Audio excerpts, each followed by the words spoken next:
Hey everyone, hope you're doing great. Welcome back to my channel. In today's video, we'll dive into what if Naruto slowly lost his humanity with every battle. Smash that subscribe button, and be sure to peek at the description below. Let's begin. The world was white. It was a suffocating, blinding white that swallowed sound and direction alike. The mist of the land of waves didn't just obscure vision, it dampened the spirit, clinging to the skin like a cold, wet shroud. Naruto Uzumaki breathed in, the air rattling in his chest. It hurt to breathe. It hurt to stand.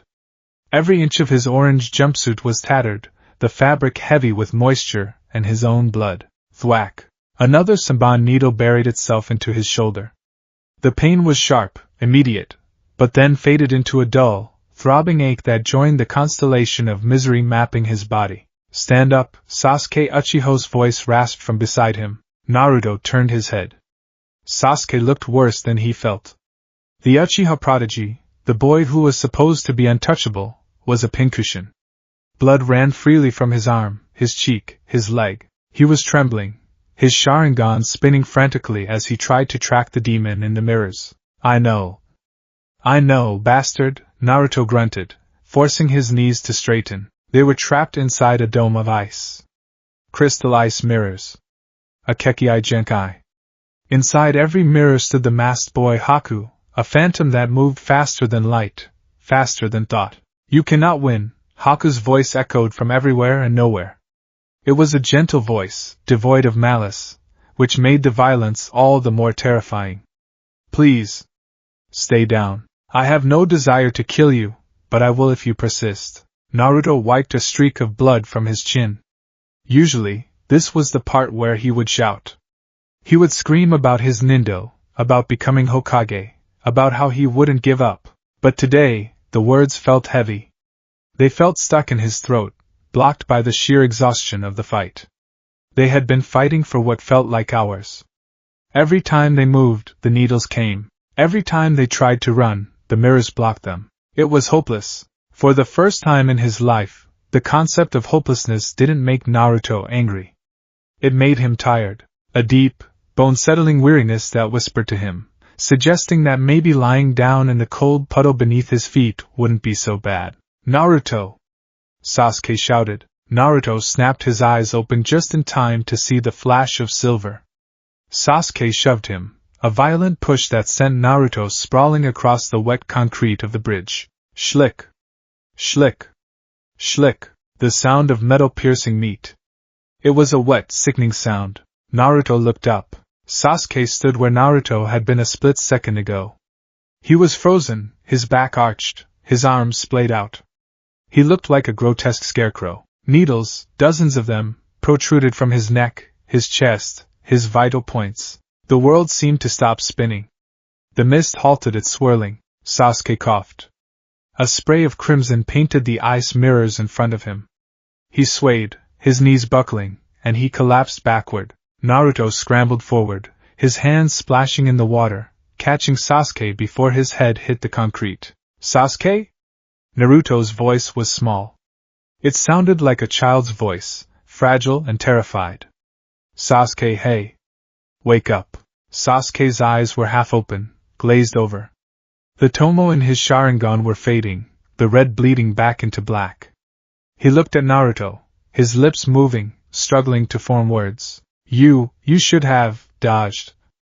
Sasuke wheezed, blood bubbling at the corner of his mouth. Why? Naruto asked, his hands shaking as he hovered them over the needles, afraid to touch, afraid to make it worse. Why did you save me? I didn't ask for this.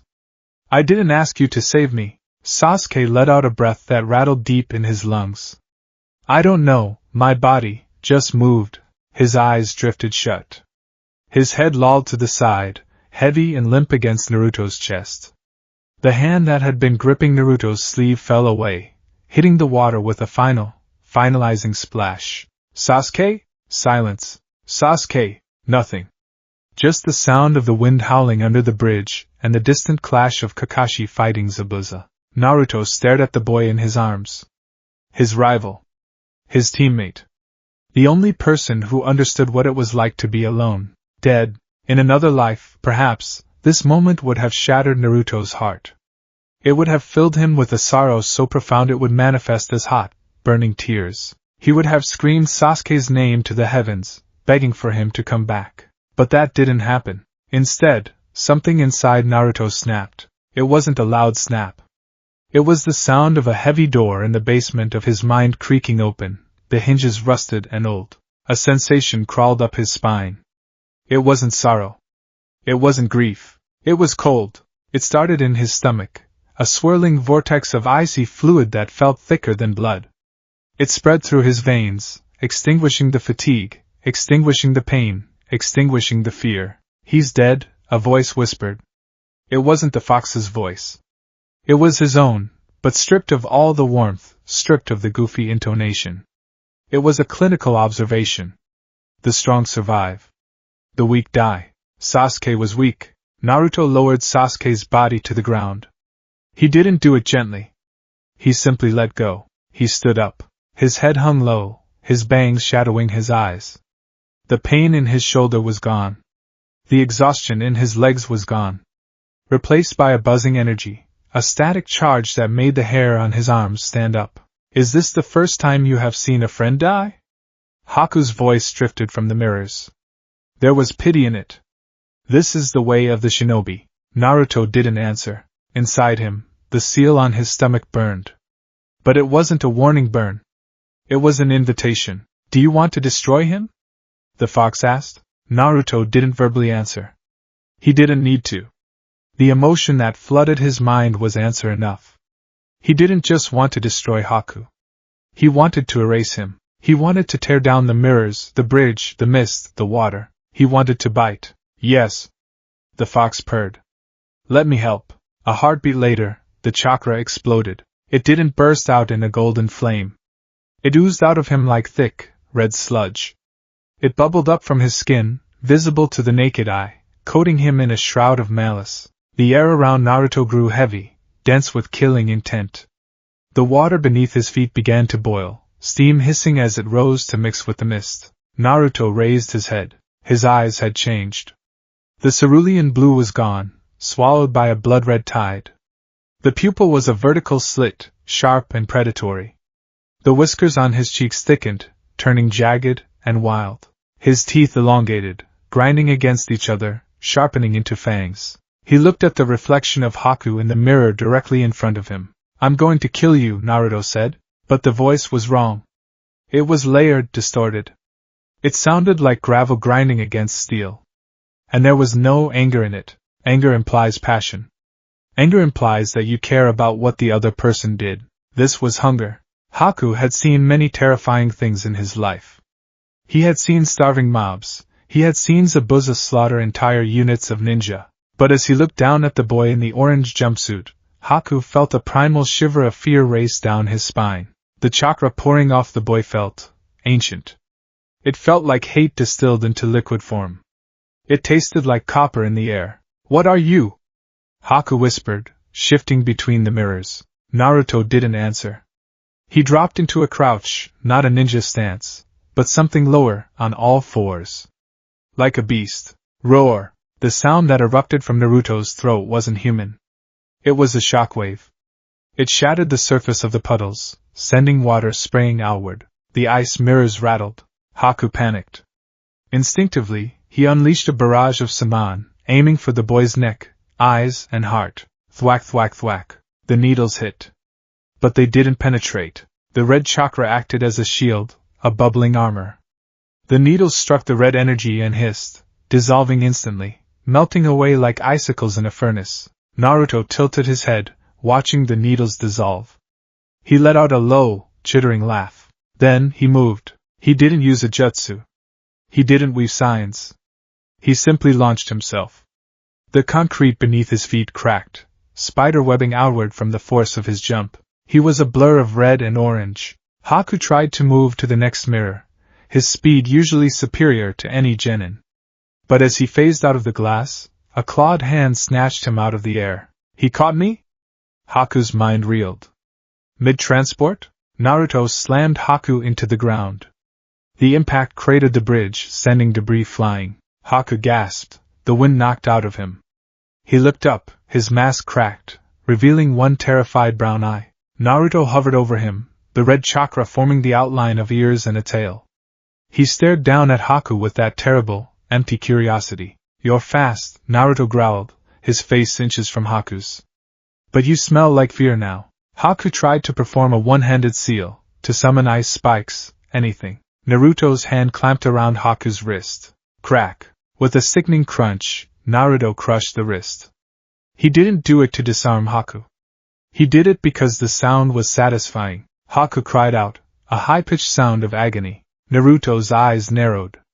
The sound of the scream triggered something deep in the recess of his mind, or rather, the fox's mind. It was the sound of prey submitting. "More," Naruto whispered. He raised his other hand, claws extended, aiming for Haku's throat. "Stop!" Haku yelled, kicking out with his free leg, catching Naruto in the chin. It was like kicking a boulder. Naruto's head barely moved. He just smiled, a wide, ghoulish expression that showed too many teeth. "Why?" Naruto asked. "You tried to kill me." "You killed him." He gestured vaguely towards Sasuke's body. "Now I eat you." That is the rule. The rule. Not justice. Not revenge. Just the laws of nature. The strong eat the weak. Naruto brought his hand down. Haku, fueled by pure survival instinct, managed to substitute himself with a block of ice, reappearing 10 feet away.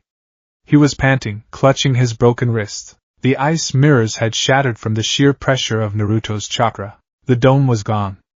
The mist was clearing around them, pushed back by the heat of the Jinchuriki. Naruto stood up slowly, turning to face Haku. He licked his lips. He could taste the iron in the air. It was intoxicating. A memory surfaced in his mind, Irika treating him to ramen.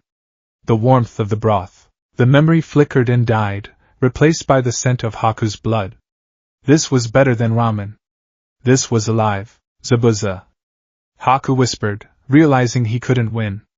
He looked toward the thickest part of the mist where the sounds of heavy metal clashing rang out. Zabuza was in trouble. Haku could sense it. The dog summoning had pinned him. Kakashi was charging his lightning blade. Haku made a choice. He looked at the monster in front of him, then at his master. "I am sorry, Zabuza-sama," Haku murmured. He turned and ran. Not away from the fight, but toward it. Toward Kakashi. Naruto watched him go. A normal reaction would be confusion. Or perhaps realization that Haku was sacrificing himself. Naruto felt only the instinct to chase. The prey was running. You do not let the prey run. Naruto dropped to all fours and sprinted. He was faster than Haku. Faster than the wind. Kakashi Hatake held the lightning in his hand. The Chidori chirped like 1,000 birds, a blinding concentration of death. Zabuza was pinned by the Niken, unable to move. "This is the end, Zabuza," Kakashi said, his eye focused. He thrust his hand forward, aiming for the heart. Suddenly, a white blur shot out of the mist. Haku. And right behind him, a red blur. Time seemed to slow down. Haku stepped in front of Zabuza, arms spread wide, ready to take the fatal blow intended for his master. It was a noble, tragic sacrifice. But the narrative was interrupted. Just as Haku positioned himself, Naruto arrived. He didn't care about Zabuza. He didn't care about Kakashi. He was focused solely on the prey that had escaped his grasp. As Haku braced for the lightning, Naruto leapt onto Haku's back. It was a chaotic collision. Wrath. Naruto snarled, sinking his claws into Haku's shoulders. The force of Naruto's impact shoved Haku forward, harder and faster than Haku intended. Squelch. The sound was horrific. Kakashi's Chidori didn't just pierce Haku's chest. Combined with the momentum of Naruto's tackle, it tore through Haku completely. Kakashi's hand punched through Haku's heart, and out the other side.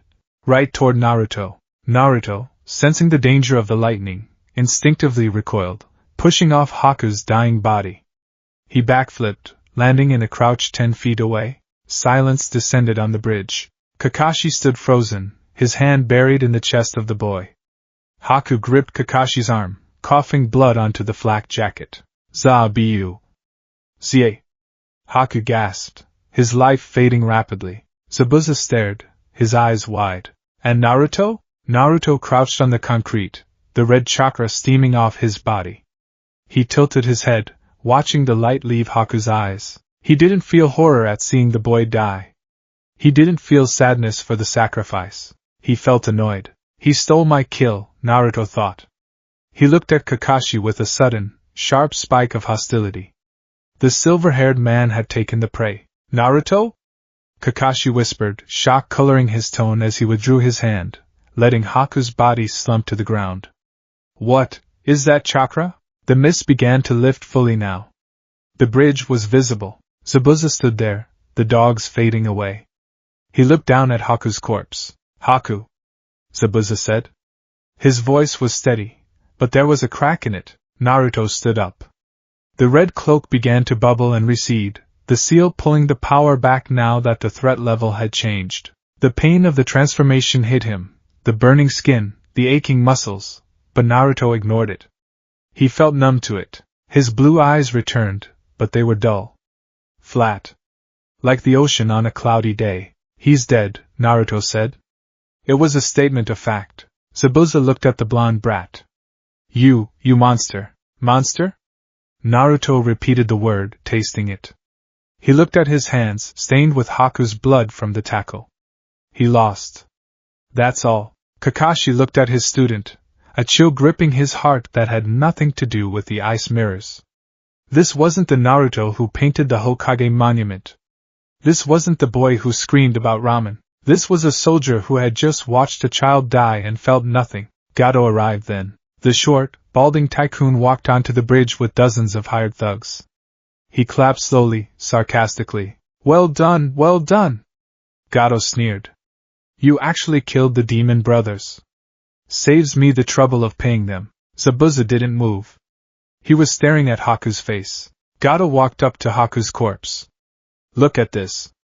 Even in death, he looks weak. Gato raised his foot and kicked Haku's face. In the original timeline, this was the moment Naruto would have exploded. He would have shouted at Zabuza, "Are you going to let him do that? Wasn't he your friend?" He would have cried, his tears shaming the demon of the mist into action. But Naruto didn't shout. He watched Gato kick the corpse. Why does he kick the meat? Naruto wondered. The life is gone. It's just waste now. Naruto looked at Zabuza. Hey! Zabuza didn't look up. Hey, eyebrowless, Naruto said, his voice devoid of the usual teasing tone. It was cold. Are you going to kill the short man? Because if you don't, I will. He's loud. Zabuza turned his head slowly. He looked at Naruto. He expected to see the fiery judgment of a naive child. Instead, he saw the dead eyes of a killer. It unsettled him more than any Umbu captain ever had. You don't care, do you? Zabuza asked quietly. That boy, he liked you. He spared you. He was weak, Naruto said simply. And now he's dead. Are you weak too? The words cut deeper than any kunai. They weren't an emotional plea. They were a challenge to Zabuza's nature as a predator. Zabuza chuckled. It was a dark, wet sound. You're right, kid. Shinobi are tools. And I am a broken tool. He ripped the bandages off his face. He grabbed a kunai in his mouth, his arms useless from the fight with Kakashi. Give me your kunai, kid, Zabuza growled. Naruto tossed the kunai to him without hesitation. He watched with clinical interest as Zabuza charged into the crowd of thugs. It was a massacre. The demon of the mist tore through the mercenaries like a scythe through wheat. He took hit after hit, spears, swords, clubs. But he didn't stop until he reached Gato. He sliced Gato open. Then, with a final burst of strength, he slashed Gato off the bridge into the churning water below. Zabuza collapsed. He fell next to Haku. The thugs, terrified, looked ready to flee, but then realized the ninja were exhausted. They raised their weapons, sensing an opportunity to finish off Kakashi and the kids. There's too many of them, Kakashi murmured, exhausted, lifting his headband to cover his Sharingan. Naruto, get ready. Naruto stepped forward. He wasn't tired.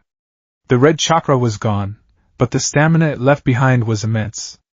And more importantly, the instinct was still there. He looked at the crowd of thugs. There were 30, maybe 40 of them. Naruto didn't perform the shadow clone jutsu. He didn't want to share the kill. He reached into his pouch and pulled out 2 kunai. Get away, he said. The thugs hesitated.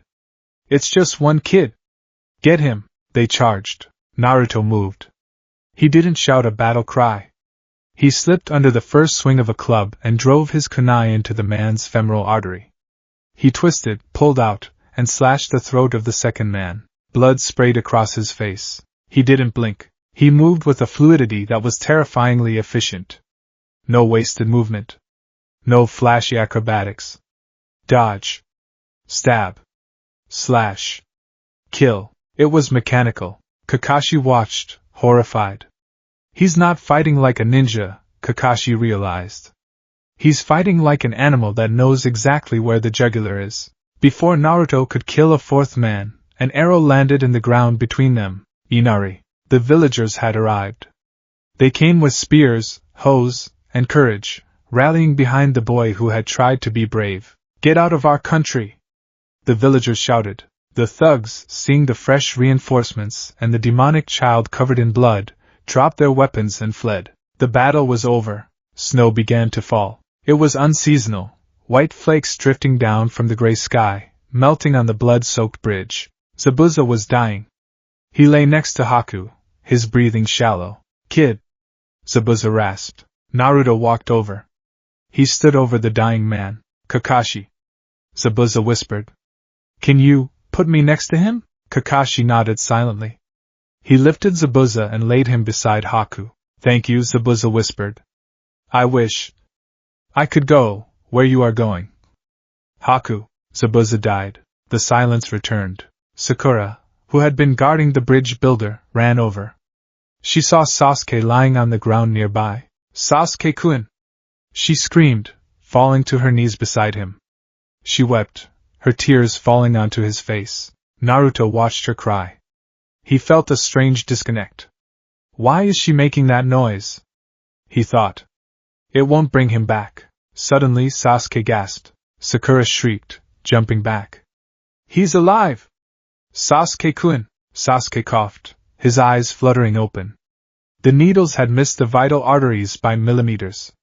He was in shock, drained of chakra, but alive. Haku had been precise.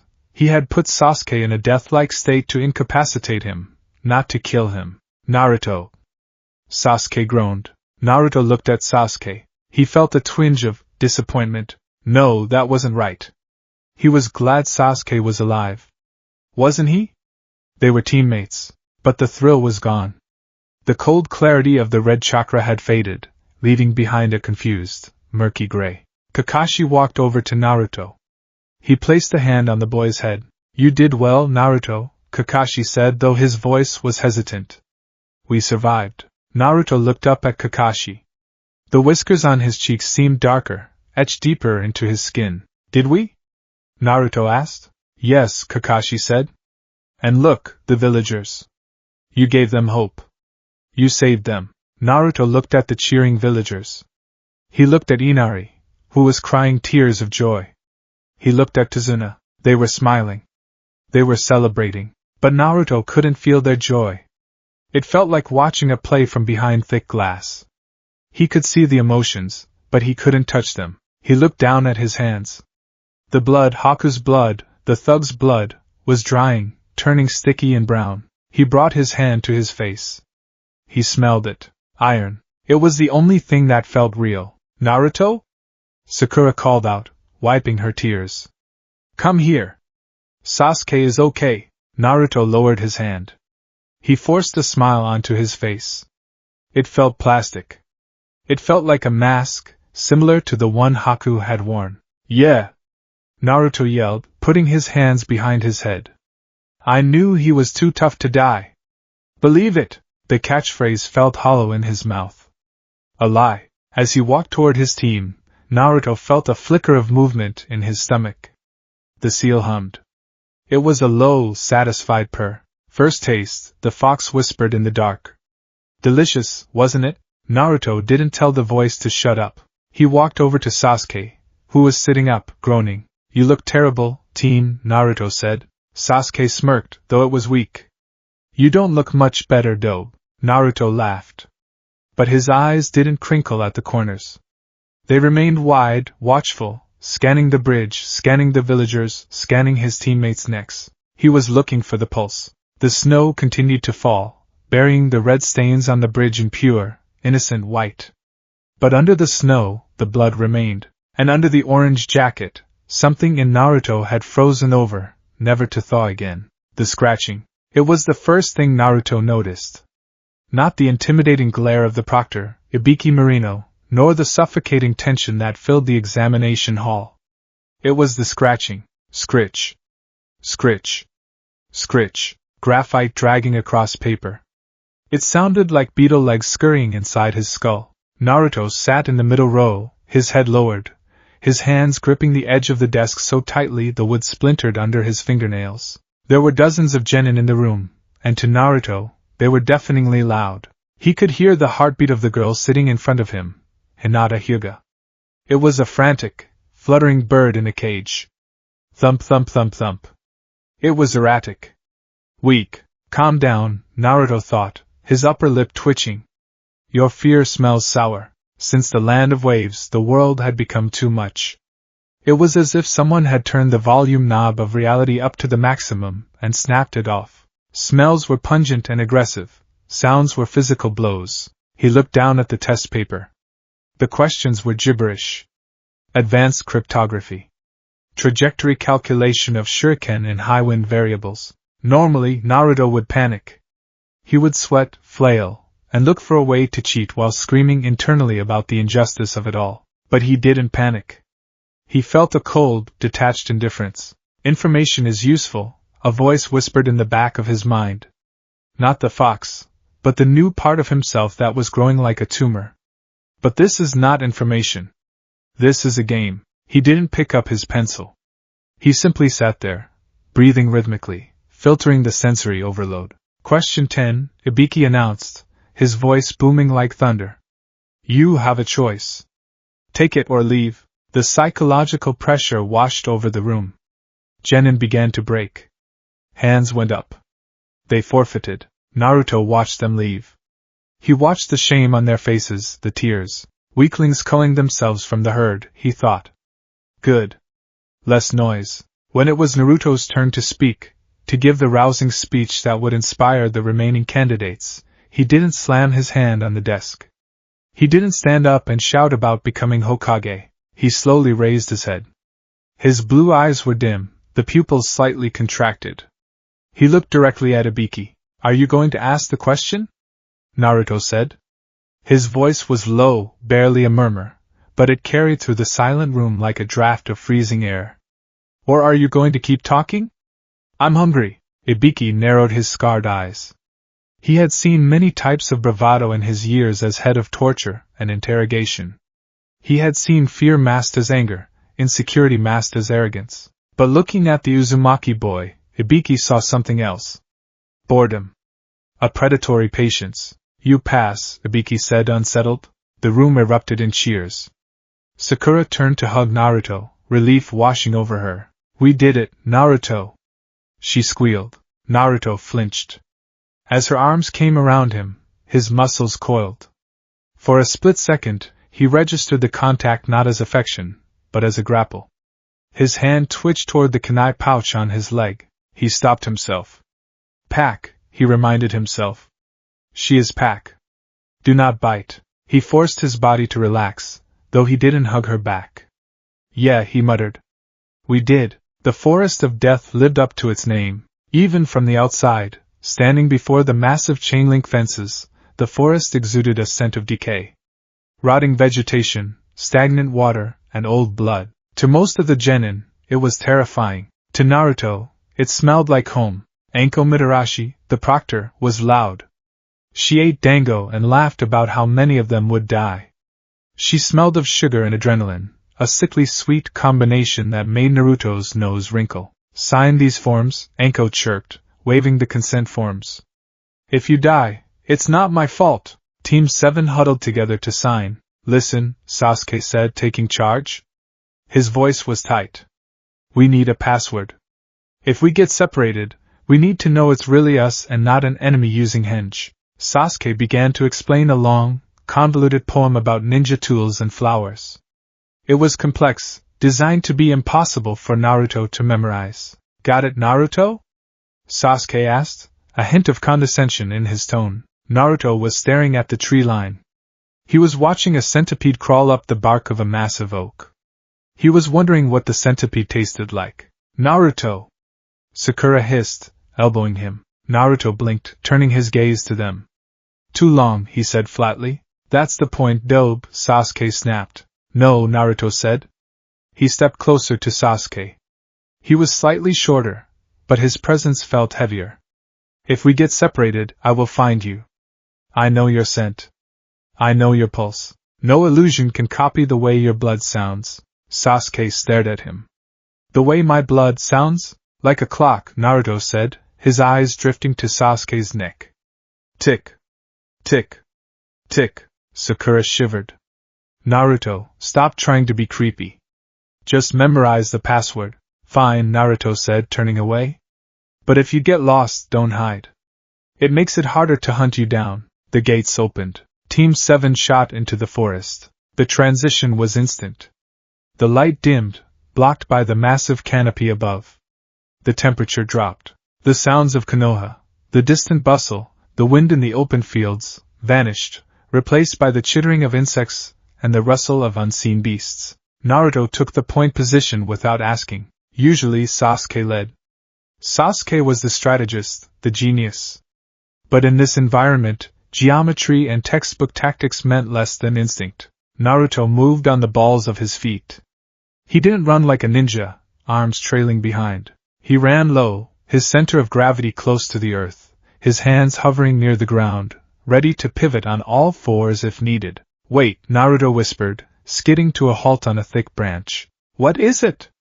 Sasuke whispered, crouching behind him. 3 of them, Naruto said. He flared his nostrils.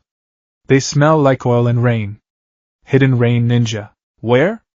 Sakura asked, looking around frantically. Below, Naruto pointed. Buried in the mulch.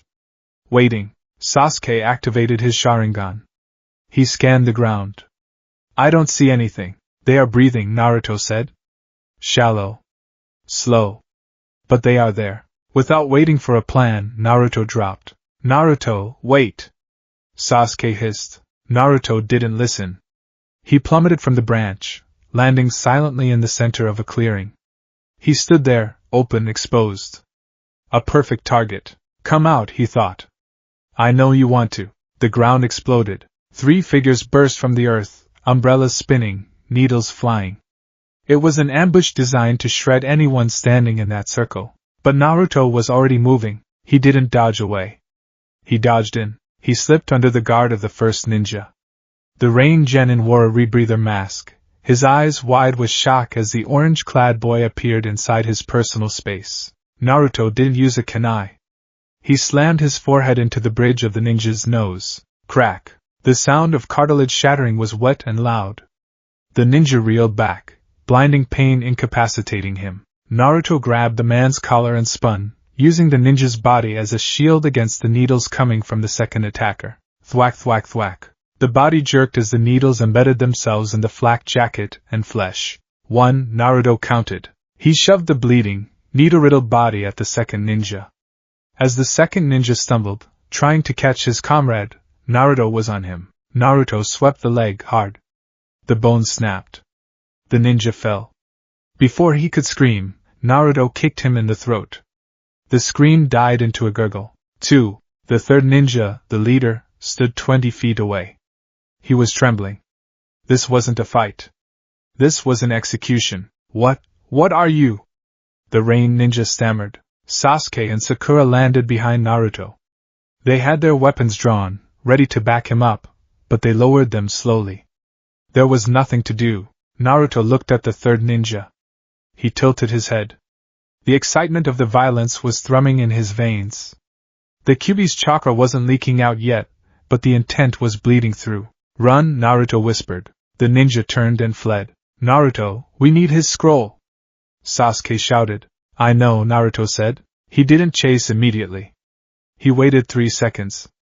Then, he launched himself off a tree trunk. He caught the ninja in midair.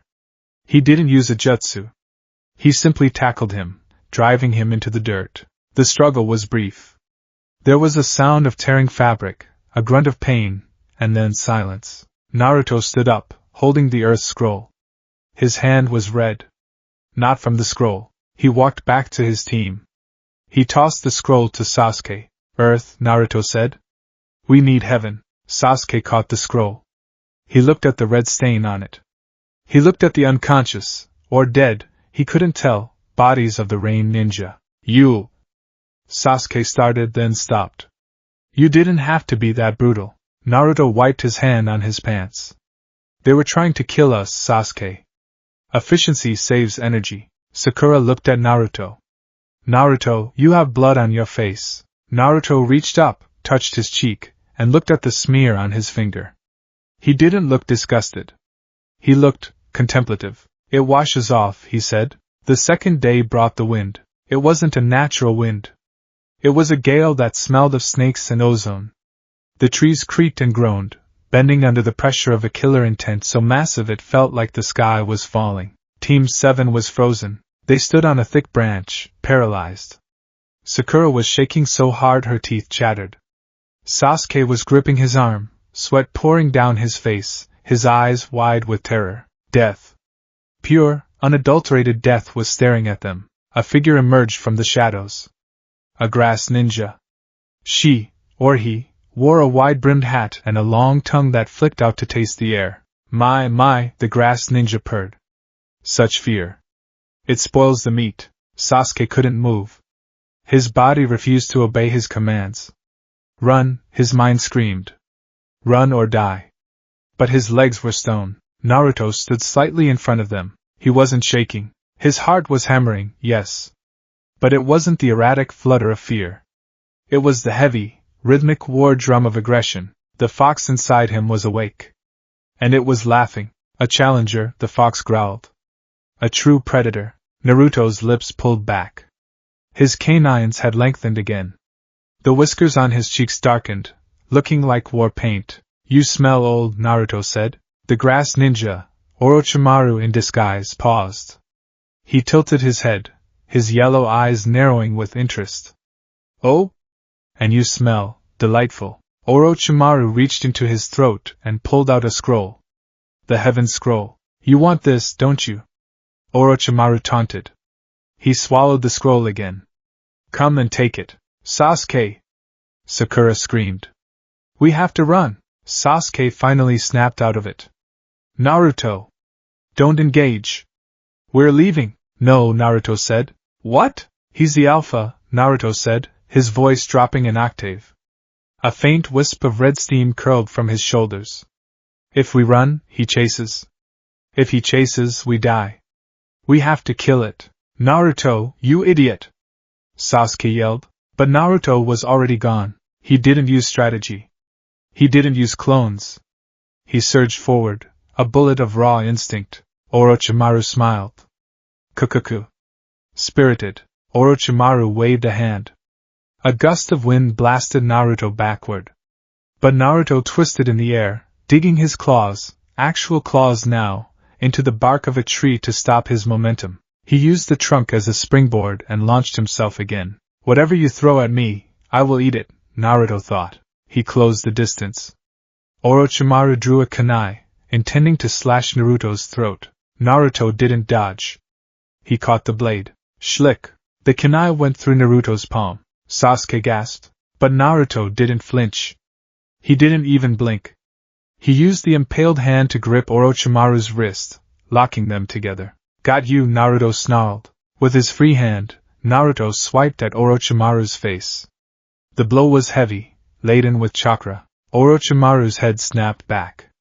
The skin of his face tore, not flesh, but a mask.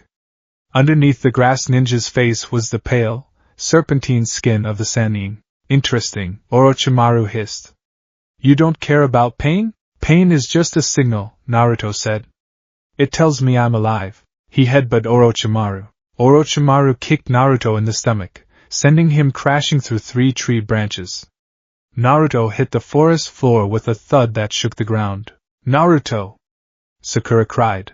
Down in the gloom, a red light began to glow. It wasn't the warm orange of a campfire. It was the color of a dying sun. The chakra exploded upwards. Naruto stood up. The orange jumpsuit was ripped. His skin was peeling, healing, and peeling again as the red chakra burned him. He had one tail of chakra swishing behind him. He looked up at Orochimaru. Roar! The sound stripped the leaves from the trees. Sasuke, Sakura whispered, terrified. Is that Naruto? Sasuke watched with his Sharingan. He could see the chakra. It was hateful. It was ancient. It was eclipsing Naruto's own coil. He's not using the power, Sasuke realized with horror. The power is using him. Naruto leaped. He covered the 50 vertical feet in a heartbeat. Orochimaru bit his thumb. Summoning jutsu, a massive snake, as thick as a house, erupted from the smoke. It lunged at Naruto, jaws wide enough to swallow him whole. Naruto didn't try to go around it. He went into it. He slammed into the snake's nose. He grabbed the scales with his chakra-clawed hands and pulled. Ryip! A sound like tearing canvas echoed through the forest. Naruto ripped a chunk of the giant snake's face off. The snake thrashed, hissing in agony. Naruto laughed. It was a barking, manic sound. He jumped onto the snake's head, running down its spine. He plunged his hand into the snake's back, tearing through muscle and bone. He was a buzzsaw of violence. Orochimaru stood on a higher branch, watching. His expression shifted from amusement to calculation. This is not the Jinchuriki fighting for his village, Orochimaru mused. This is the beast fighting for dominance. The seal, it is loose. The snake dissolved into smoke, defeated by the sheer ferocity of the tiny demon on its back. Naruto fell through the smoke, landing on the branch opposite Orochimaru. He was panting. Drool mixed with blood dripped from his chin. His eyes were pure red slits. More, Naruto growled. You are strong, Orochimaru said, his voice silky. But you lack control. You are a beast without a master. Orochimaru's neck elongated. His head shot forward across the gap, faster than even the red-cloaked Naruto could react. Fangs sank into Naruto's neck? No, Orochimaru didn't bite. His fingertips, glowing with purple chakra, slammed into Naruto's stomach, right over the spiral seal. 5-pronged seal! Orochimaru shouted. The effect was instantaneous and catastrophic. The red chakra didn't just vanish, it was violently suppressed. It was like slamming a steel door on a tsunami. The backlash was agonizing. Naruto's eyes bulged. The red vanished from his irises, leaving them a dull, shattered blue. He gasped, sucking in air that wouldn't come. The connection to the fox was severed abruptly. But the mindset, the feral, kill or be killed instinct, wasn't washed away with the chakra. It was trapped. The seal disrupted his own chakra flow, twisting it, knotting it. It felt like his insides were being tied into bows. Your potential is wasted if you lose your mind, Orochimaru whispered, retracting his hand. Sleep now, little monster. Naruto's vision blurred. The last thing he saw was Orochimaru turning his attention to Sasuke. Sasuke-kun, Orochimaru said. Let's see if you are a better vessel. Naruto fell. He hit the wood, rolled off the edge, and plummeted toward the darkness of the forest floor. Sakura screamed his name, pinning him to the side of the tree with a kunai through his jacket just before he hit the ground. But Naruto was already gone, lost in a nightmare of cages and cold iron. Darkness. Naruto floated in the sewer of his mind. Usually, he could walk to the cage. He could talk to the fox. But now, the hallway was blocked. A massive, purple gate overlaid the golden bars. It was jagged, ugly, and thrumming with Orochimaru's chakra. Behind the gate, the fox was roaring. But it was muffled. Distant. Naruto tried to move, but the water in the sewer was thick. It was sludge. It dragged him down. You are weak, the sludge whispered. You needed the power, and it was taken from you. No, Naruto thought. I'm not weak. Then why are you sleeping? The voice sneered. The predator never sleeps. The prey sleeps. I am not prey, Naruto thrashed in the water. He clawed at the walls. He needed to wake up. He needed to fight. The distinction between Naruto and the fox was blurring. Without the clear channel of the seal to separate them, the emotions were bleeding together.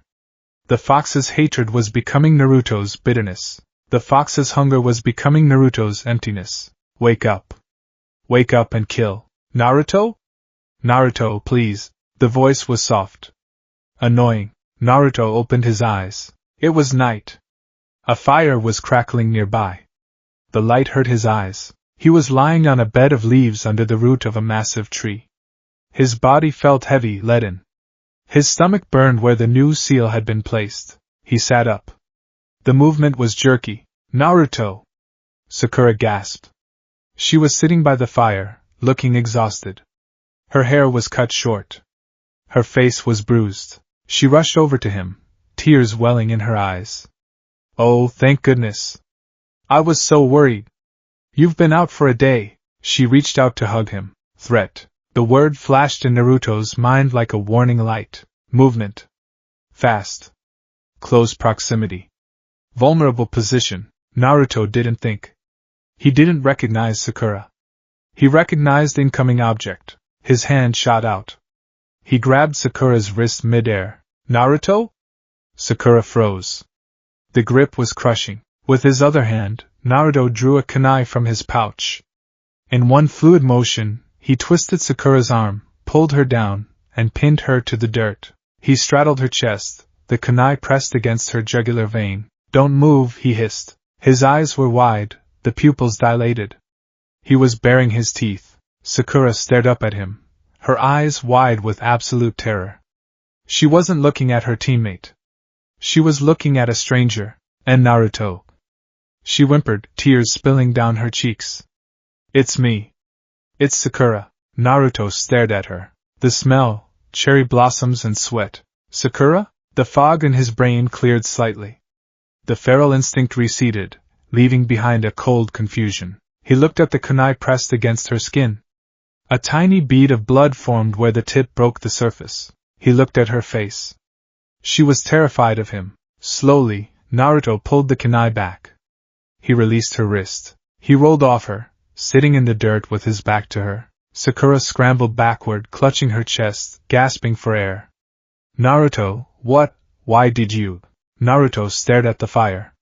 The flames danced, consuming the wood. He should apologize. He should say, I'm sorry, I was having a nightmare. He should comfort her, but the words felt heavy. Useless. You surprised me, Naruto said. His voice was flat. I just wanted to see if you were okay, Sakura sobbed. Sasuke is hurt too, the sound ninja attacked. Lee helped and, she was rambling. The noise was grating. Stop, Naruto said. Sakura fell silent. Naruto looked at his hand. The hand that had almost killed her. He didn't feel guilty. He felt justified. She approached me while I was vulnerable, he reasoned. It was a tactical error on her part, but he knew, intellectually, that this was wrong. He knew the old Naruto would be horrified. The old Naruto is dead, the thought came unbidden. He died on the bridge. I'm sorry, Naruto said finally. It was the right thing to say. But as the words left his lips, they dissolved into the air, carrying no weight, no warmth. Sakura looked at his back. She saw the tension in his shoulders. She saw the way his hand still rested near his weapon pouch. For the first time since they became a team, Sakura realized that the safest place in the forest wasn't next to Naruto. It was far, far away from him. Just go to sleep, Sakura, Naruto said, his eyes tracking a moth flying into the flames. I'll take the watch. But you just woke up. I said sleep. The command was final. Sakura curled up on the other side of the fire, facing Sasuke, her back to Naruto. She didn't sleep. She kept one eye open, watching the orange-clad boy who sat as still as a stone statue, watching the darkness with eyes that reflected no light. Naruto sat there until dawn. He listened to the forest. He listened to the predators hunting the prey, and for the first time, he didn't root for the prey to escape.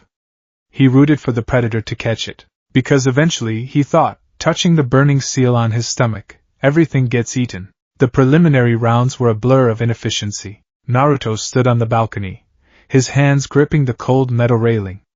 Below, in the stone arena, his classmates fought. They shouted out the names of their techniques. They hesitated. They monologued about their dreams, their rivalries, their insecurities. Noise, Naruto thought.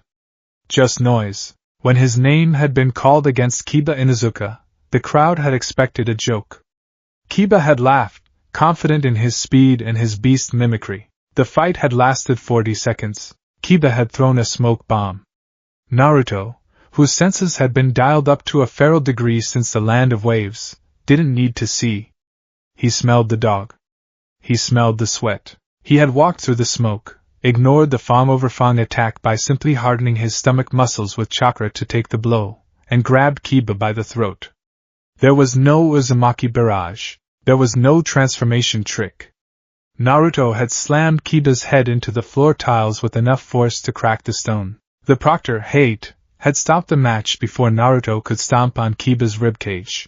Now, Naruto watched Niji Hyuga dismantle Hinata. He watched the veins bulge around Niji's eyes. He watched the precision of the gentle fist. He heard Niji lecturing the trembling girl about destiny, about how people cannot change, about how the weak remain weak. "Stop it, Niji!" Sakura shouted from beside Naruto. "She's your cousin!" Naruto didn't shout. He didn't cheer for Hinata. He watched Hinata cough blood. He watched her struggle to stand, fueled by a desire for acknowledgement that Naruto no longer understood. Why does she stand up? Naruto wondered. Her chakra network is closed. Her organs are failing. Standing up wastes energy. When Niji moved to deliver the killing blow, the Jounin intervened. Kakashi, Kurenai, Guy, and Hate stopped him. Niji looked up at the balcony. He locked eyes with Naruto. "You are a failure too," Niji said, his voice carrying easily to the upper level. "Destiny has decided that you will lose to me in the finals." Naruto stared back. His blue eyes were unblinking, heavy-lidded. He didn't yell, "I'll prove you wrong." He didn't clench his fist in righteous indignation. He simply turned his back and walked toward the exit. "Where are you going, Naruto?" Sakura asked, her voice trembling slightly. "To eat," Naruto said. "The show is over. The month between the preliminaries and the finals was intended for rest and refinement. For Naruto, it was a month of irritation. Kakashi had pawned him off on Ebisu. Ebisu, the closet pervert who preached about elites and discipline. They were at the hot springs. Ebisu was trying to explain the concept of chakra control, walking on water. "Listen, Naruto-kun," Ebisu said, adjusting his dark glasses. "You have too much energy and no finesse. You need to calm your spirit." "Calm," Naruto repeated. He stood on the water's surface. The water boiled beneath his feet. Since the Forest of Death, since Orochimaru had slammed that 5-pronged seal over the original seal, Naruto's chakra had been chaotic. It felt like two rivers crashing into each other, one blue and calm, one red and acidic. The collision created turbulence that made finesse impossible. "No, no! Too much!" Ebisu scolded. Naruto looked at the instructor. He felt a sudden, violent urge to drown him. It would be easy. Grab the ankle. Pull. Hold him under until the bubbles stopped. "Do it," the voice in his head whispered. "He is annoying." Naruto shook his head, physically trying to dislodge the thought. He wasn't a murderer. He was a ninja of the leaf. "Are you?" Before Naruto could snap, a man appeared. A large man with long white hair, standing atop a giant toad, peeking into the women's bathhouse. Jiraiya the Toad Sage. The encounter played out differently than the legends would later tell. There was no sexy jutsu. Naruto didn't find Jiraiya's perversion funny. He found it pathetic. "Hey," Naruto said. He didn't shout. He just appeared on the fence next to Jiraiya. Jiraiya jumped, nearly falling off. He hadn't sensed the boy. "Whoa! Kid, don't sneak up on a genius while he's researching." Naruto looked at the women, then back at Jiraiya.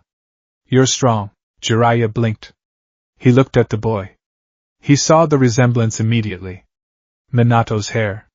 Kushina's face. But the eyes were wrong. They were too old. Too cold. "I am," Jiraiya said, straightening up. "I am Jiraiya, one of the Sannin. Teach me," Naruto said. "My teacher is weak." He gestured to where Ebisu was currently lying unconscious, knocked out by Jiraiya's toad earlier. Jiraiya frowned. I don't take disciples, kid. Especially not rude ones. I have the fox, Naruto said. Jiraiya froze. The playfulness vanished from his face. What did you say? Naruto lifted his shirt. He pointed to the seal. The snake man messed with it. It hurts. Fix it, then teach me to use it. Jiraiya stared at the seal. He saw the jagged, purple markings of the 5-pronged seal overlaying Minato's work. He saw the angry redness of the skin around it. Orochimaru, Jiraiya whispered. A shadow crossed his face. He looked at Naruto, really looked at him.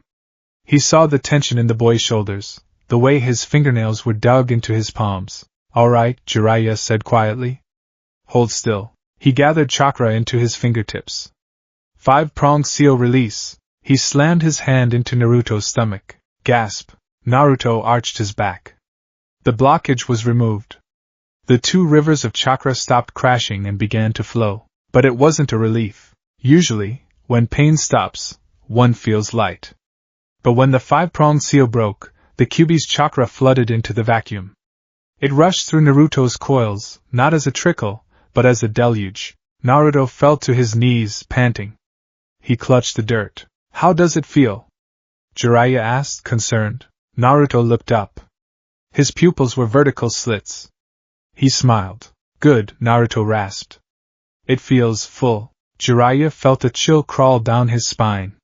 He had released the seal to help the boy control his chakra, but he feared he had just opened a door that couldn't be closed. The training continued. The goal was summoning. You need to use the red chakra, Jiraiya explained a week later. They were standing near a cliff edge. You have to exhaust your own supply and tap into the fox's power.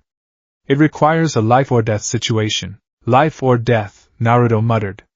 He looked over the cliff. I'm going to push you, Jiraiya warned. If you don't summon a toad, you will die. Do it. Jiraiya pushed him. Naruto fell. The wind roared in his ears. The jagged rocks of the gorge rushed up to meet him. He closed his eyes. He went inward. He stood in the sewer. The water reached his knees. The cage loomed above him, massive and golden. Inside, the darkness shifted. 2 massive red eyes opened. So, the Kyuubi rumbled. You have returned. And you are falling. Give me the chakra, Naruto said. He didn't ask. He stood before the cage, his arms crossed. You demand it? The fox laughed. It was a sound like tectonic plates grinding together. You are a weak little flesh sack. Why should I save you? Because if I die, you die, Naruto said. And that is inefficient. The fox paused. It leaned closer to the bars. You have changed, brat. You used to whine about becoming Hokage. You used to beg for power to save your friends. Now, you just want power. Power is the only thing that is real, Naruto said. Haku died because he was weak. I will not die, the fox sneered. You are becoming more like me every day. It is amusing. Very well. Take it. Use it to destroy. The red chakra surged through the bars. Naruto didn't flinch. He opened his mouth and swallowed it. Back in the real world, the air around the falling boy exploded. Poof! A massive cloud of smoke filled the gorge. Gamabunta, the chief toad, landed on the rocks, his massive pipe clamped in his mouth. Where am I? Gamabunta grumbled. And who summoned me? Naruto stood on top of Gamabunta's head. He wasn't cheering. He wasn't celebrating his success. I did, Naruto said. Gamabunta rolled his eyes upward. You? A little brat like you? Get off my head before I flick you off. Usually, Naruto would argue. He would challenge the toad to a contest of endurance.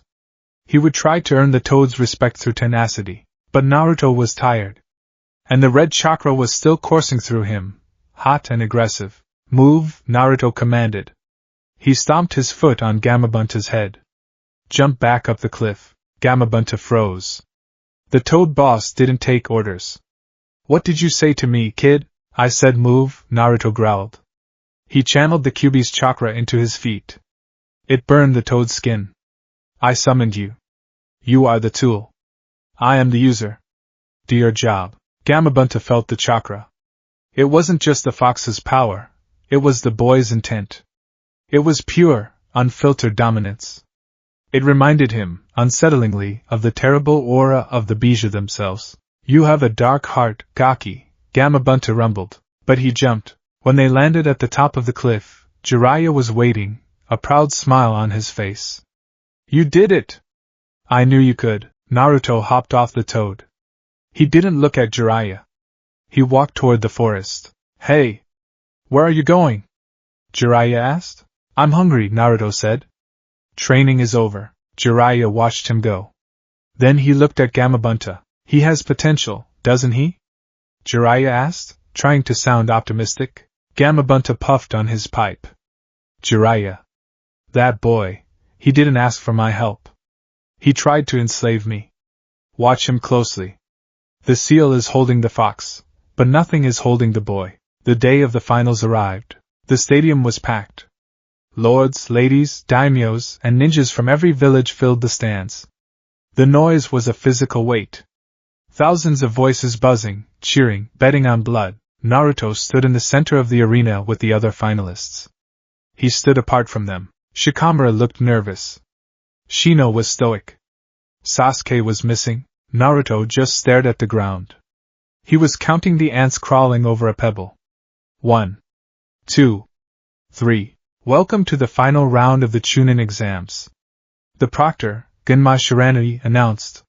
He had a Saban needle in his mouth and a bored expression, but his eyes were sharp.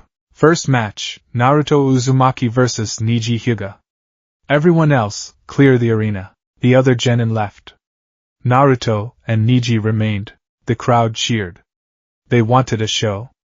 They wanted the underdog to fight the genius. Neji stood opposite Naruto. He activated his Byakugan immediately. The veins around his eyes bulged, giving him a terrifying appearance. I have seen your fights, Neji began, settling into his gentle fist stance. You rely on brute force. You rely on anger. But against my eyes, those things are useless. Naruto didn't take a stance. He stood with his arms hanging loosely by his sides. Are we fighting? Naruto asked. Or are you going to give a speech? Neji scowled. You are arrogant. You think because you defeated Kiba, you can defeat me? I can see your chakra points, Naruto. I can see your destiny. You are destined to fail here. Naruto sighed. It was a dry, raspy sound. Destiny. Yes, Neji said. A person's path is set at birth. Just as I was born into the branch family, destined to serve and protect the main family, you were born a failure. No matter how hard you struggle, a failure cannot beat a genius. Neji pointed a finger at Naruto. Withdraw. Save yourself the pain. Naruto looked at the finger. Then he looked at Neji's face. You talk about destiny like it's a cage, Naruto said quietly. But you're the one who locked the door. What would you know about it? Neji snapped. You don't know the burden of a seal you didn't choose. Naruto touched his stomach. He laughed. It wasn't a happy laugh. It was a bark. A seal I didn't choose? You have a tattoo on your forehead, Neji. I have a monster in my gut that wants to eat the world. You think your little bird cage is special? Naruto's eyes hardened. The blue became icy. Come on, Naruto whispered. Let's see if your destiny can stop me. Neji charged. He was fast. Faster than anything Naruto had fought before. His palms struck out in a blur of motion. 2 palms. 4 palms. 8 palms. Naruto didn't dodge. He couldn't. Neji was too precise. The strikes hit Naruto's arms, his chest, his shoulders. Each hit injected a needle of chakra, shutting down his flow, numbing his muscles. 16 palms. Neji struck Naruto's heart. Naruto stumbled back. He coughed, but no blood came up. Just air. His legs felt like jelly. He couldn't feel his arms. 32 palms. Neji relentlessly drove Naruto back. The crowd watched in awe. It was a masterclass in taijutsu. The dead last was being dismantled. 64 palms. The final strike hit Naruto in the center of his chest. The force sent him flying backward. He skidded across the dirt, tumbling, and came to a stop near the wall. Neji exhaled, resetting his stance. It is finished. All your chakra points are closed. You cannot move. You cannot mold chakra. It is as I said. The proctor, Genma, stepped forward to check on Naruto. Referee, Niji called out. Call the match. Unless you want him to die. Genma looked down at Naruto.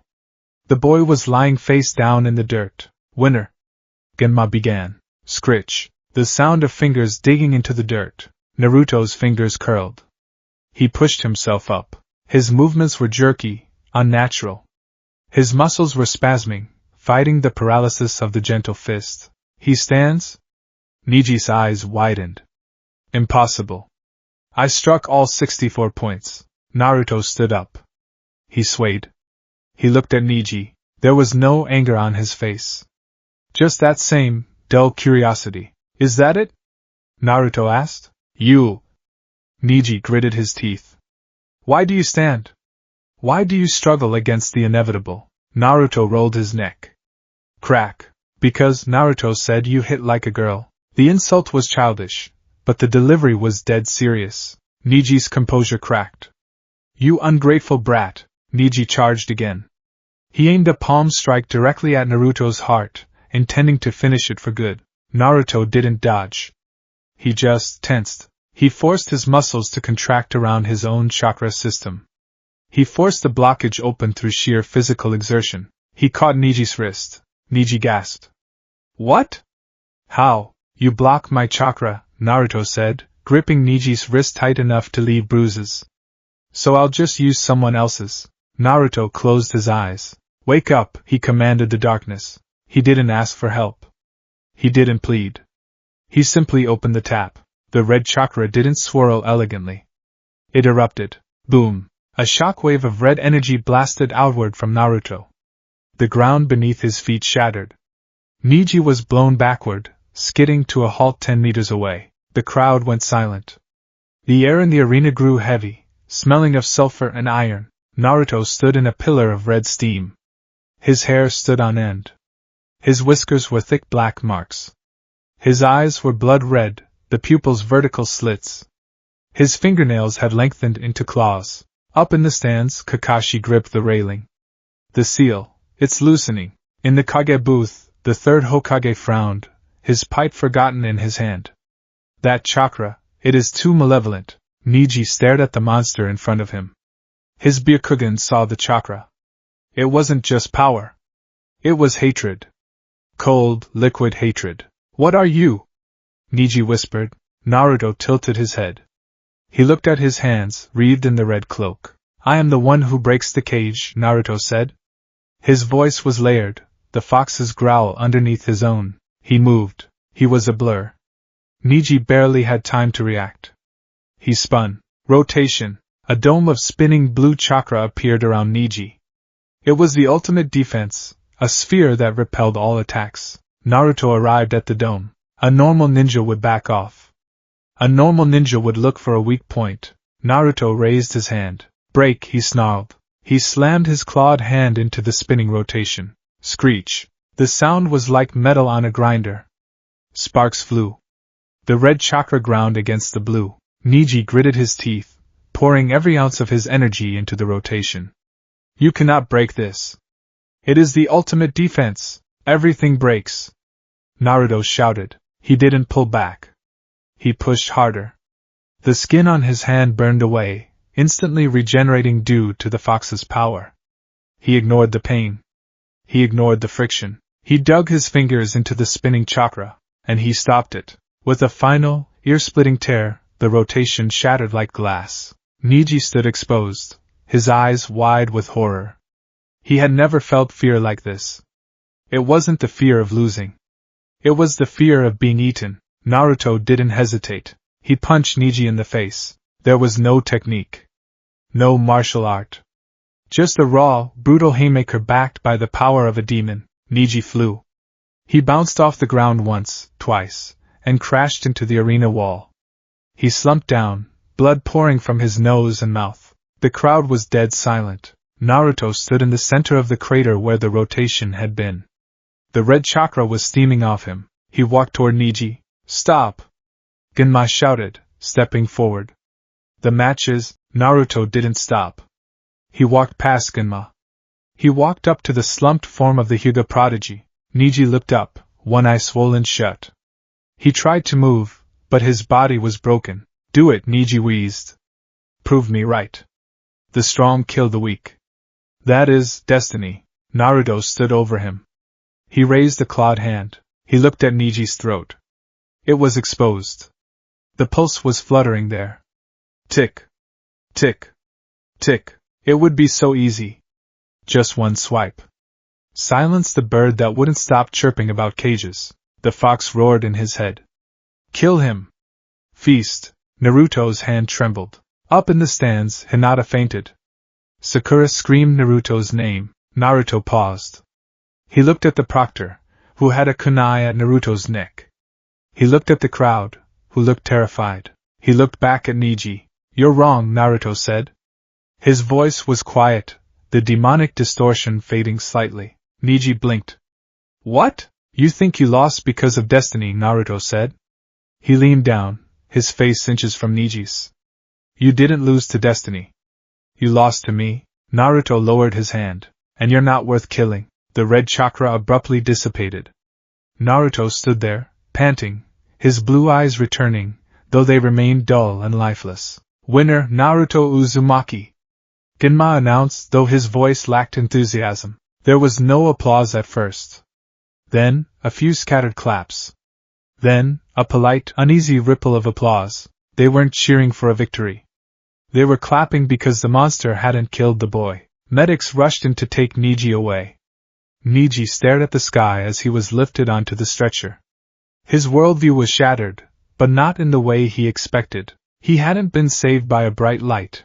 He had been spared by the dark. Naruto turned and walked toward the exit tunnel. He passed Shikamaru on the way out.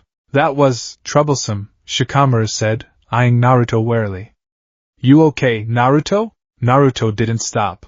I won, Naruto said. He walked into the darkness of the tunnel. He leaned against the cold concrete wall and slid down to a sitting position. His hand, the one that had stopped the rotation, was smoking. The skin was raw and pink, healing rapidly. He stared at it. He felt nothing. No joy of victory. No satisfaction of proving Niji wrong. He just felt hungry. Good fight, a voice said from the shadows. Naruto didn't look up. Go away, Gaara. The sand sibling stepped out of the gloom. He had been watching. His eyes, rimmed with black insomnia rings, were wide with excitement. You have it too, Gaara whispered. The hunger. The voice. I don't have a voice, Naruto lied. I just have power. We are the same, Gaara said, clutching his head. We are monsters. Mother wants your blood, Naruto Uzumaki. She wants to taste you. Naruto finally looked up. He met Gaara's crazed gaze. For the first time in months, Naruto felt a flicker of something resembling an emotion. It wasn't fear. It was kinship. Get in line, Naruto said softly. Everyone wants a piece of me, Gaara giggled. It was a broken sound. He walked past Naruto toward the arena for his own match. Naruto closed his eyes. He listened to the crowd cheer for the next fight. Fate is for the weak, he thought again. But hunger is for everyone. He reached into his pouch, pulled out a ration bar, and ate it mechanically, staring into the dark. The sky above Konoha was crying ash. The invasion had begun with a whisper, the soft, fluttering descent of feathers that lulled the stadium into a collective coma. But the whisper had been short-lived, replaced almost instantly by the roar of summoning snakes, the crumbling of stone, and the screaming of civilians. Naruto Uzumaki stood in the center of the arena, unaffected by the genjutsu. His chakra, turbulent and agitated by the seal's recent manipulation, chewed through the illusion before it could even touch his mind. He looked up at the VIP box. The barrier was up, purple flames boxing in the Hokage and Orochimaru. Naruto! Kakashi landed beside him, his vest stained with soot. Sakura and Shikamaru are awake. I need you to wake them. Then track Sasuke. He went after Gaara. Naruto looked at Kakashi. The silver-haired Jounin looked stressed. It's an A-rank mission, Kakashi added, knowing that usually motivated the boy. Sasuke is hunting the sand boy. Naruto asked. Yes. Gaara is dangerous. Sasuke is in over his head. You need to back him up. Naruto didn't salute. He didn't grin and give a thumbs up.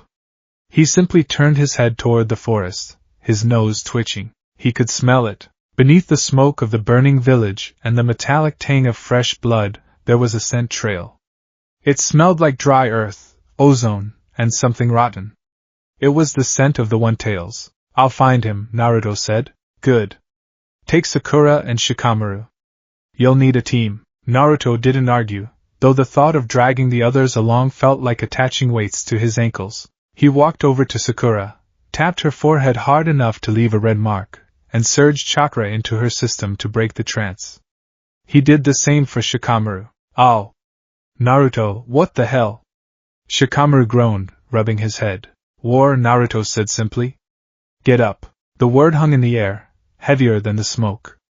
Sakura looked around, her eyes widening as she saw the giant snakes crushing the village walls in the distance. What's happening?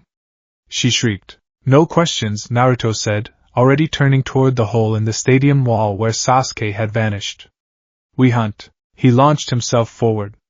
He didn't wait to see if they followed. The forest was a blur of green and brown. Naruto moved with a gait that was becoming disturbingly natural to him. Head low, arms trailing back, legs pumping with explosive power. He didn't run on the branches like a ninja. He tore through them, shattering twigs and leaves in his wake. Behind him, Sakura, Shikamaru, and the pug summoned Pakken struggled to keep up. He's fast, Pakken grunted, his paws slapping the bark. Too fast. And his scent. What about it? Sakura asked, breathless. It's wrong, the dog muttered. He smells like a fox that's been rolling in old blood. It's making my fur stand on end. Ahead of them, Naruto wasn't thinking about teamwork. He wasn't thinking about saving the village. He was thinking about the noise in his head. Since the fight with Neji, the barrier between him and the Kyuubi had thinned. It wasn't that the fox was talking to him. It was that the fox's feelings were bleeding into his own. The chaos of the invasion felt good. The panic of the prey. The aggression of the invaders. It was a symphony of base instincts, and Naruto felt like the conductor. There, Naruto thought, skidding to a halt on a thick branch. Below them, the forest floor was scarred. Trees were shattered, turned into sawdust. Sasuke was there. He was on his knees, clutching his shoulder. The curse mark was spreading across his skin like a majestic, cancerous infection. He was trembling. Opposite him stood Gaara. But it wasn't the Gaara from the exams. The left side of his body was consumed by sand that had hardened into a monstrous, grotesque claw. A yellow eye with a four-pointed star pupil stared out from the sand armor. Sasuke Uchiha! Gaara screamed. His voice was distorted, vibrating with insanity. Is that all? Is that the extent of your existence? Sasuke tried to stand, to activate his Chidori, but his body seized. The fear, the primal reaction to a superior predator, had paralyzed him. Gaara raised the monstrous claw. If you do not entertain me, you die. The claw swept down. Whoosh. Naruto didn't block it. He intercepted the space between them. He landed on Sasuke's back, using his teammate as a launch pad, and kicked out with both legs. Bam! His feet connected with the sand claw. The impact was heavy, jarring Naruto's bones, but the force was enough to deflect the blow. The claw smashed into a tree, pulverizing the trunk. Naruto flipped backward, landing in a crouch. Naruto! Sakura cried out, landing on a branch above. Gaara's head snapped toward the new arrival. The monstrous eye widened. You! Gaara hissed. A line of drool leaked from his mouth. The other one. The one with the bad blood. Naruto stood up slowly. He rolled his neck. You're loud, Naruto said. You're screaming so much. Does it hurt? Hurt? Gaara laughed. It was a wet, gurgling sound. Pain is proof of life. Pain tells me I am alive. Mother wants your blood, Uzumaki. She says you will taste better than the Uchiha. Naruto looked at Sasuke. The Uchiha was staring up at him with a mix of relief and humiliation. Get up, Sasuke, Naruto said, not looking at him. I can't. Sasuke grit his teeth. The mark. Then crawl away, Naruto said coldly. You're cluttering the battlefield. Sasuke flinched as if slapped. Sakura gasped from the tree. Naruto, don't say that! Sakura yelled. He's hurt. Naruto ignored her. He focused entirely on Gaara. The sand around Gaara was shifting, restless, like a living thing. You want to eat me? Naruto asked Gaara. He took a step forward. Come and try. I'm hungry too. The fight began not with a jutsu, but with a collision. Gaara lunged, the sand arm extending like a piston. Naruto dodged, banking off a tree trunk. He was faster than he had been in the exams. The red chakra wasn't visible yet, but it was boiling just beneath the skin, heating his muscles, accelerating his synapses. Naruto closed the distance. He pulled a kunai. Slash. He aimed for Gaara's human eye. The sand rose automatically to block it.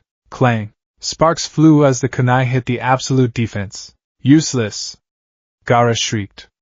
Sand spikes erupted from the ground, aiming to skewer Naruto. Naruto didn't backflip away. He wove through them. He accepted a graze on his cheek, a cut on his thigh, trading health for proximity. He got inside Gaara's guard. Rasengan! The blue sphere of swirling chakra formed in Naruto's hand instantly. He slammed it into Gaara's sand armor. Griand. The sand swirled, trying to dissipate the force, but the rotation was too violent. The shell cracked. Ga! Gaara was launched backward, crashing through a bush. Naruto didn't let up. He chased. Naruto is overpowering him. Shikamaru watched from the tree stunned. Gaara took down Lee. He took down Sasuke. How is Naruto doing this? He's not fighting like a ninja, Pakken observed, his ears flattened. He's fighting like a wild animal protecting its territory. Gaara recovered quickly. He screamed in frustration. The sand began to bubble and expand. The transformation advanced. You are strong! Gaara yelled. Why? Why are you strong? Gaara pinned Naruto against a rock face with a wave of sand. The grains rushed to crush him. Naruto held the sand back with his bare hands, his feet digging furrows into the earth. Because I am alone! Gaara shouted, his voice cracking. I fight for myself. I love only myself.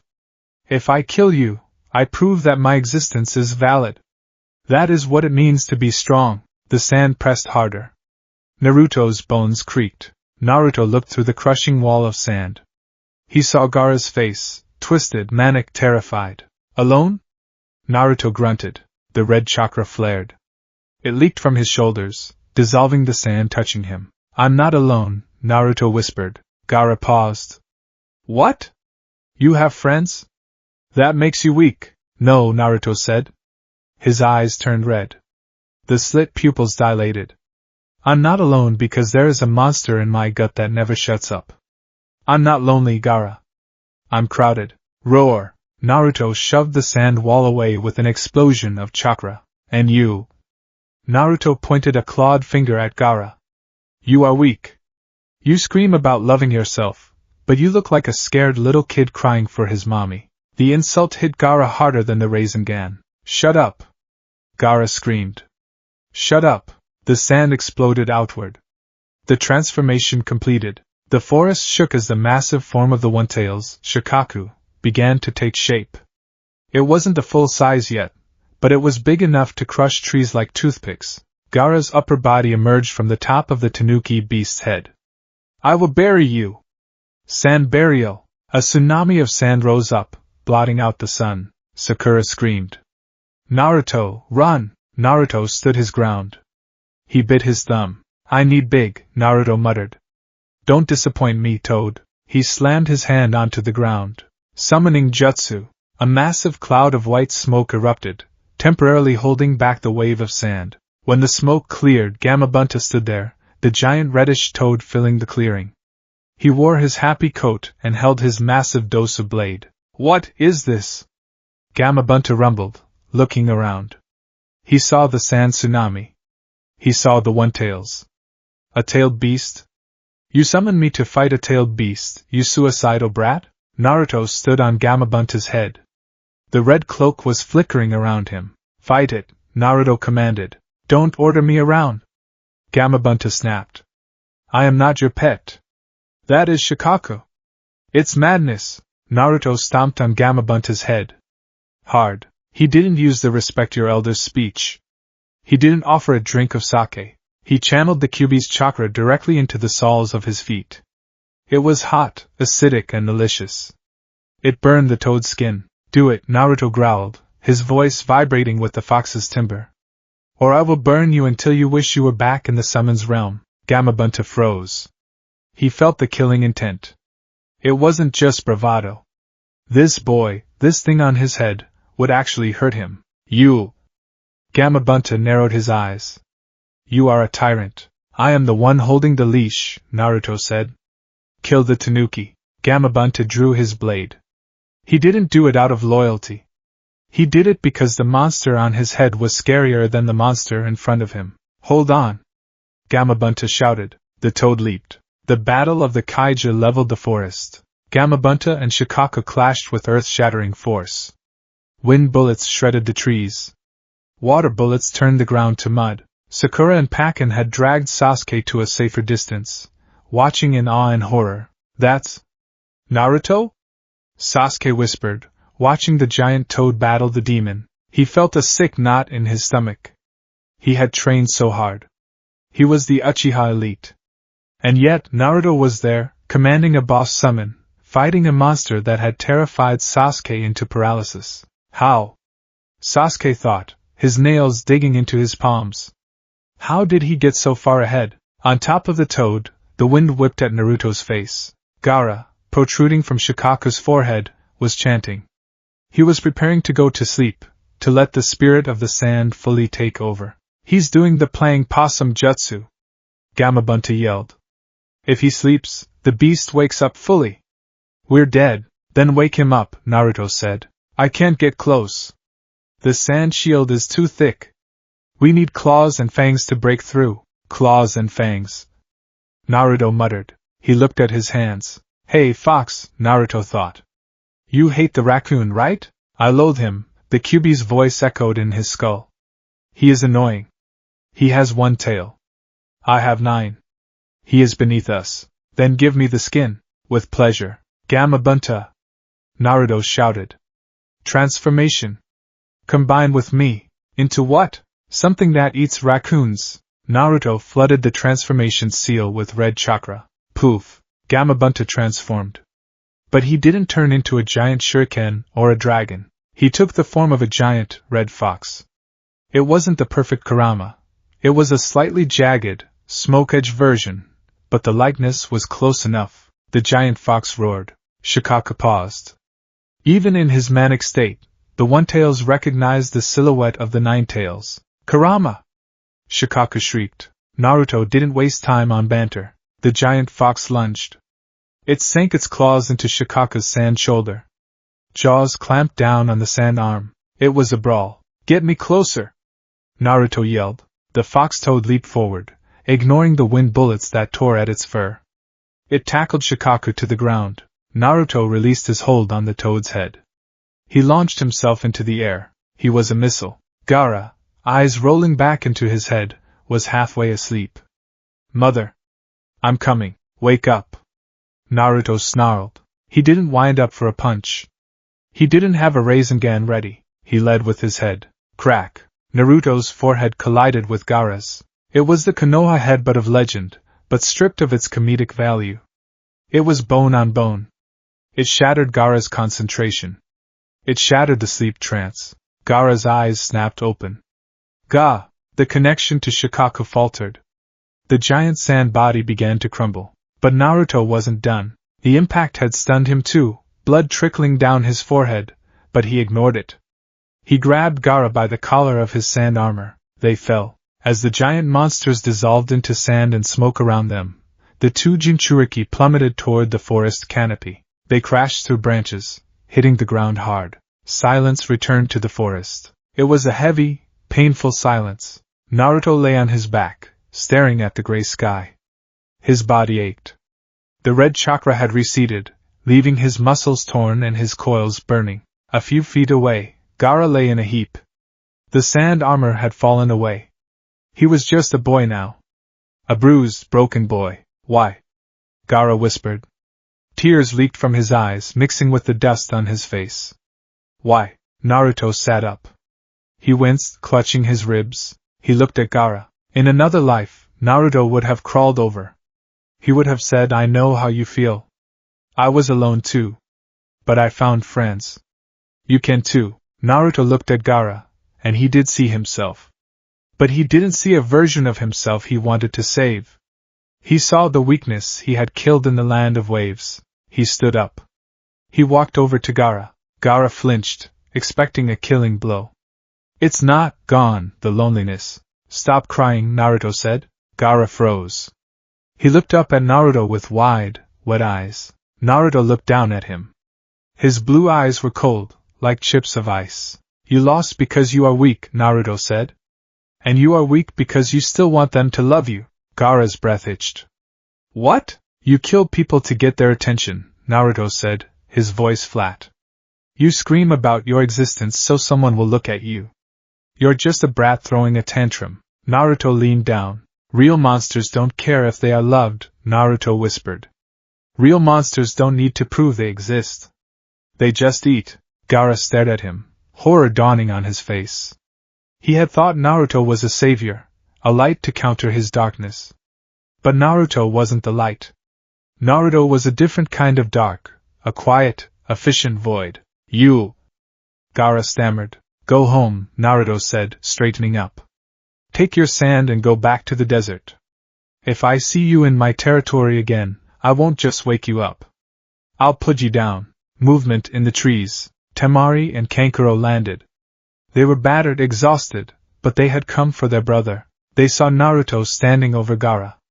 They froze, weapons drawn. Get away from him!